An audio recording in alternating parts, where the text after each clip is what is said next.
Hello and welcome to Cornell Cooperative Extension Sullivan County 4-H Learn by Doing Cut Flower Edition series. And today we're going to be talking about what you need to do to set up your cut flower garden and some tips and tricks of the trade, how to select what flowers would grow best in your garden, how to set up your soil for the best success for them, and also a few additional care tips that you might not know about with some of the most common varieties of cut flowers out there. So to start off, let's start with talking about soil. And soil for cut flower gardens specifically is very important because without a good soil or an amended soil, your flowers will struggle to produce for you the amount of blooms that you might need to produce an arrangement or have the strength of stem to really produce a nice upright arrangement for you. The first thing to do, even if you're not breaking ground for a new area in your lawn for a cut flower garden, if you're using a previously planted in bed or something that you usually plant annuals in, which you can absolutely do, you can have your regular flower beds double as also a cut flower garden area, which is a great use of space. You're gonna want to make sure that you kind of wake the soil up every year. If you live in Sullivan County, most likely you have very heavy clay soil that maybe holds a little more moisture than it's supposed to, but doesn't always hold enough biomaterial that you need to really make these plants happy and healthy. So what I like to start with when I am either breaking new ground or am just trying to add nutrients back into a soil that I already used, I like to start with about 3 to 4 inches of compost. And after I apply it on top of the area I'm going to plant, I work it into the soil a little bit just to mix it up, make sure that when my plant's roots grow, they don't just have a whole lot of nutrients right at the top and then nothing underneath them, because that won't really encourage good root development either, and we need the plant to be strong to produce good blooms. So make sure you really mix that into the soil so it's an even amount of nutrition. And then before I plant, I like to sprinkle on top a long-lasting fertilizer. So it's a slow release fertilizer. They usually come in a pellet form or like a bead, and you can just sprinkle that right on top, and that will slowly release into your soil throughout the growing season, most of the time when you water. And that's just a good kind of backup fertilizer to use to make sure that your plants get a consistent amount of feeding with them. So then we get to the planting part, and after you have mixed this long-lasting fertilizer and your compost into your soil, you can then plant. Now, after it's planted, what I usually do is I like to give a weekly fertilizing in my water mixture. So the diluted water-soluble mixture in addition to the soil amendment. Now that might sound like a lot of food, but remember, to flower, it really takes a lot of energy from the plant to make blooms for you. So in order to make sure that the plant has all that it needs to make strong, healthy, resilient blooms, and then also be able to make more blooms after we cut them, we need to make sure that the plant has plenty of food throughout the season. Now, if you forget to do the water-soluble fertilizer once or maybe every other week or something like that, that's why I recommend adding the long-lasting fertilizer into the soil, because even if you forget for a week or maybe you're away so you can't do it, that long-lasting slow-release fertilizer will help maintain your plants until the next time you give it a water-soluble fertilizer. Now, when I mean water-soluble, you can very much so use the typical blue fertilizer that comes and you just take the little crystals, you put it in your watering can and you make it that way, or you can get something called a tea, a fertilizer tea, or sometimes called a compost tea, and that's usually dehydrated animal manure, sometimes it's other things, and it typically comes in some kind of container like a little bag or something like that, and it sounds exactly like what you would think. It's a tea. So you draw up your water and you seep the correct amount of your tea that you purchased in this water, and it's a very easy, very economical, and very natural way to fertilize your plants weekly. So you just seep it in that water, you take the bag out, you water your plants with it, and that's a compost tea. I really like to use that. That's usually my go-to, so definitely look into that if you haven't checked that out before.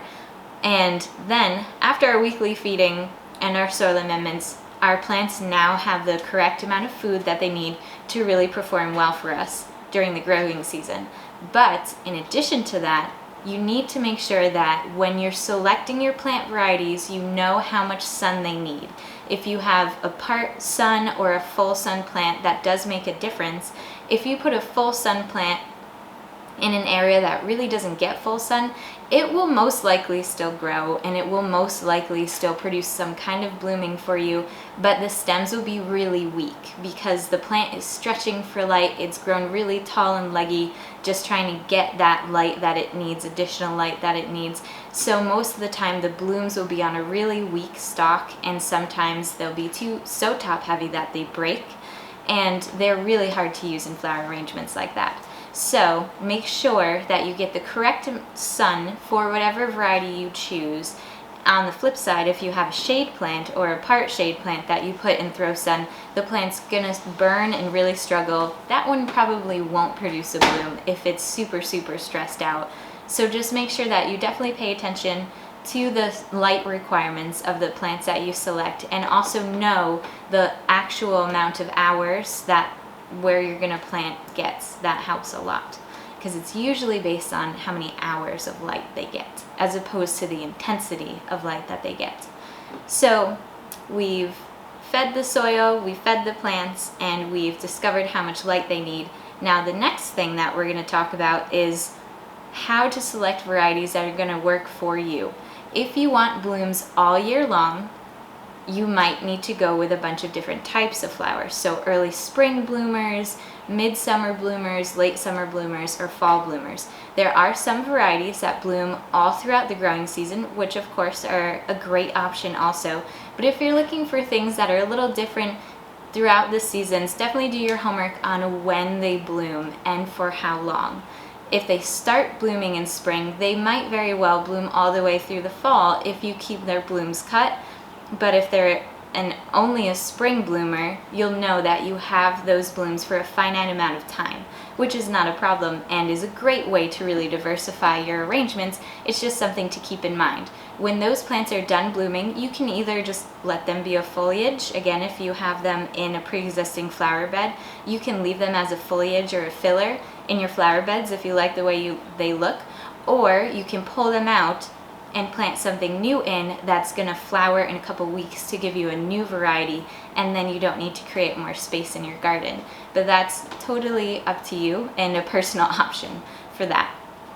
If you do pull the plants out, don't forget to compost them so that those plants don't go to waste, and you can use the nutrients from those plants for your next year's crop.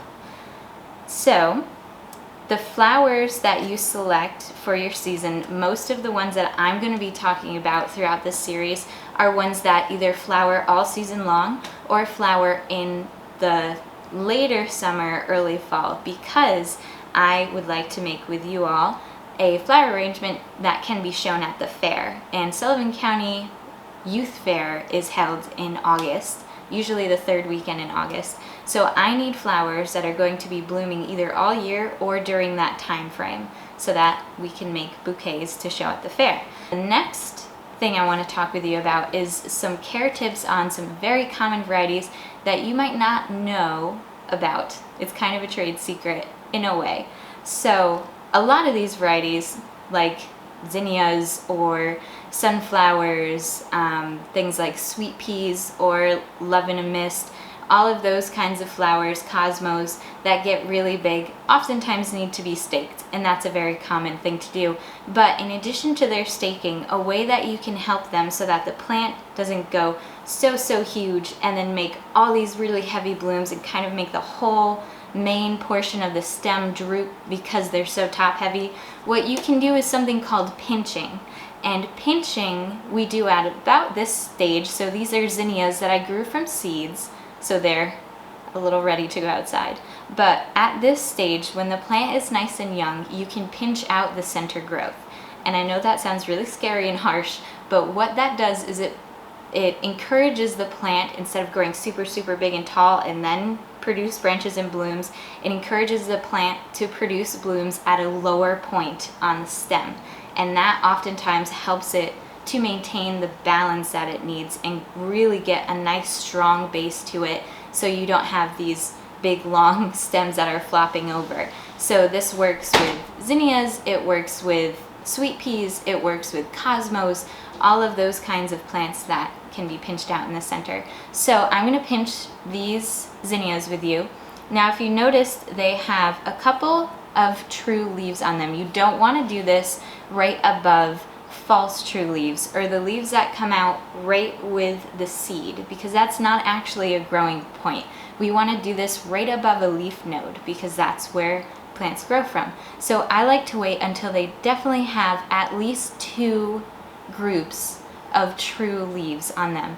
And what I'm going to do is, you can see this little center growth right here on this guy. I'm just going to go into the crown and I'm literally going to pinch that growth out just like that. So now it has this little open crown here, and what it's going to do right underneath that pinch is it's going to branch to make this lower, really strong based plant with lots of branches on it. So this will help you to get more blooms and also just have a little bit of a sturdier plant. Now if you are having a hard time getting a clean pinch on the really small growth that's in the center, because it's a little difficult, you can just take this whole big piece off too. That is okay, as long as we have a set of true leaves right underneath it with a node. So it's kind of what you're comfortable doing, and for me it depends on how big the plant is, how tight the growth is. If the growth is super, super tight and I can't get a clean pinch on the center, I will take another group of leaves just to make sure I get it right.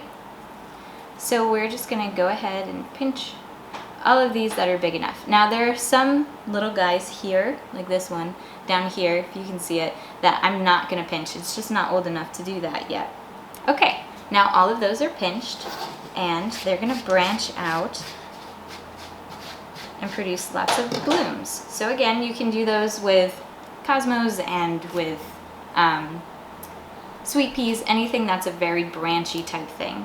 Now the last thing I wanted to talk about with selecting flowers is, depending on how much room you have for your cut flower garden, you're going to want to select things that most likely can be cut and come again. And what that means is that you can cut a bloom off, and when you do that, the plant will produce another bloom.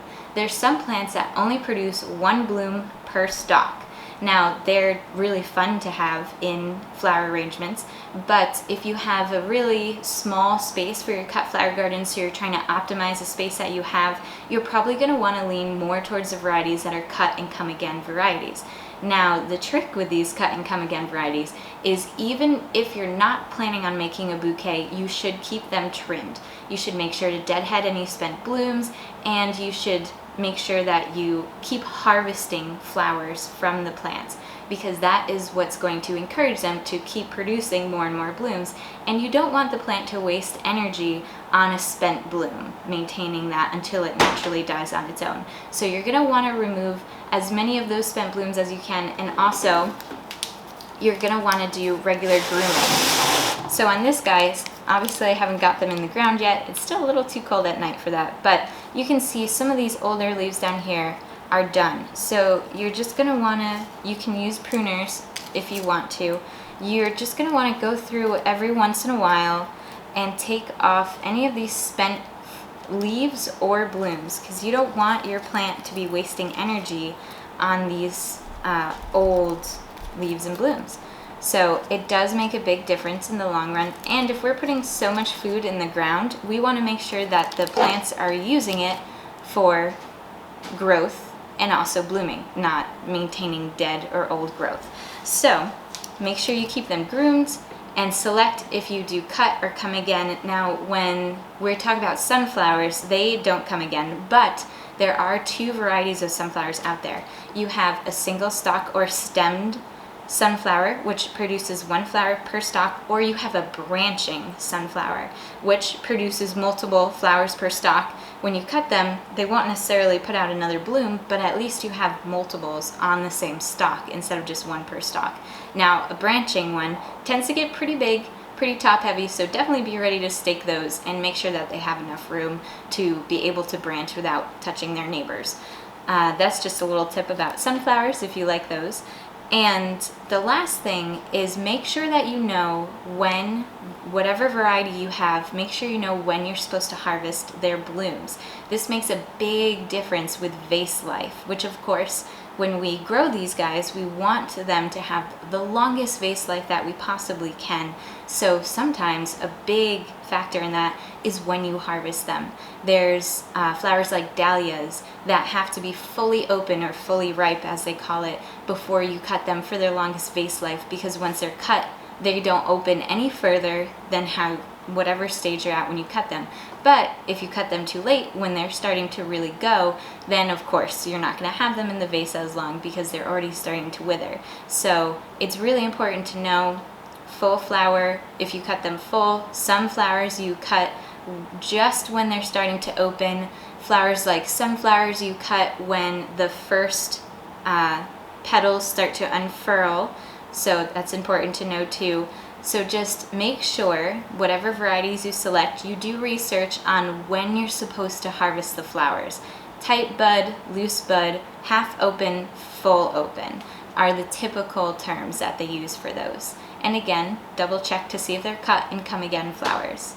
So I hope that you found this video helpful. We've covered soil amendment, sunlight requirements, pinching, grooming and maintenance, and how to cut them. Now, our next video isn't scheduled until August. That's when we're going to be making bouquets together. But keep checking back on Cornell Cooperative Extension Sullivan County's social media page, because as my cut flower garden develops this year and grows, if I run into any problems or see anything fun, I'll definitely be sure to include you guys on there. So there might be some short little videos that get thrown up here and there. So be sure to check back and check in for those surprise little additional videos. And I wish you all the best of luck with your cut flower garden this year. Don't forget that this is Cornell Cooperative Extension, Sullivan County, and to check out our Facebook, YouTube, and Instagram for more videos. And also check out the link below for information on Sullivan County 4-H, and happy growing.